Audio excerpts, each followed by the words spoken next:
Two men live in two different countries, one blue and one red. Both men are at the beginning of their adult lives. The man in blue enters college, and the man in red enlists in the military. While one learns social justice, the other fights for his country. Both receive health care and training from the state. But in order for the man in red to maintain his benefits, he must complete his term of service, while in the blue nation, all of these benefits are universal. Are these two countries socialist? It is likely you would only call the blue state socialist. But why? Organizationally, they are identical. Both centralized governments disrupt the free market, and both men benefit off the taxpayer's dime.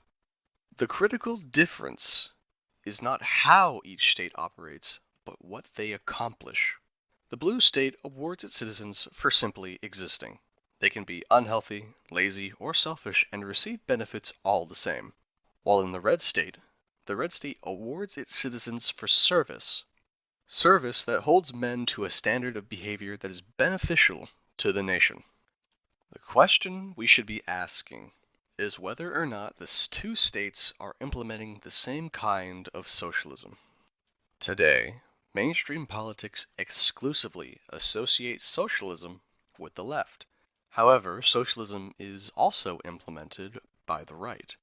There are two kinds of socialism, one that weakens and the other which strengthens the people. After his time in college is complete, the man in blue will either have no marketable skills, or he will be competing in a job market with thousands upon thousands of individuals who graduated with the same degree that he has, fighting for the same job. His indoctrination in gender studies, diversity, and cultural Marxist rhetoric will ruin his chances of building a healthy family if he is even capable. As a result, he and his children will remain reliant on the state, assuming that he has any. The influence of government grows constantly in the blue nation. As new weaknesses arise in the population, they require more public intervention, whether it be providing medication, food stamps, or enlarging the police force. This kind of socialism is a straight path to a dystopian nanny state. Meanwhile, in the red state, after being discharged from the military, the man in red has many useful skills. He is in the perfect situation to build a strong family that does not require public assistance.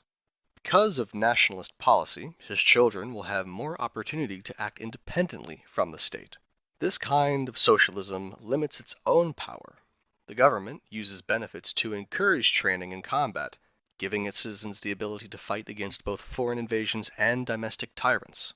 In the red country, there is little need for public programs. The population is healthy, industrious, and morally sane. If two socialist states can be complete opposites, then their socialism must have different names. One of them is Marxism, and the other is National Socialism. National Socialism is socialist policy with the express purpose of empowering the people, not the state. Unlike Marxism, where a welfare regime is the ultimate end, government in National Socialism is simply a tool. Its goal is to create men who are capable of protecting and growing their people. Since race determines the inherent qualities of a people, National Socialism preserves the country as both a cultural and biological entity. Our loyalty is not to a man or a state, but to our blood. We obey a government so long as it is in the interest of the families and communities that compose the nation. Call it hateful, call it collectivism, we call it serving something greater.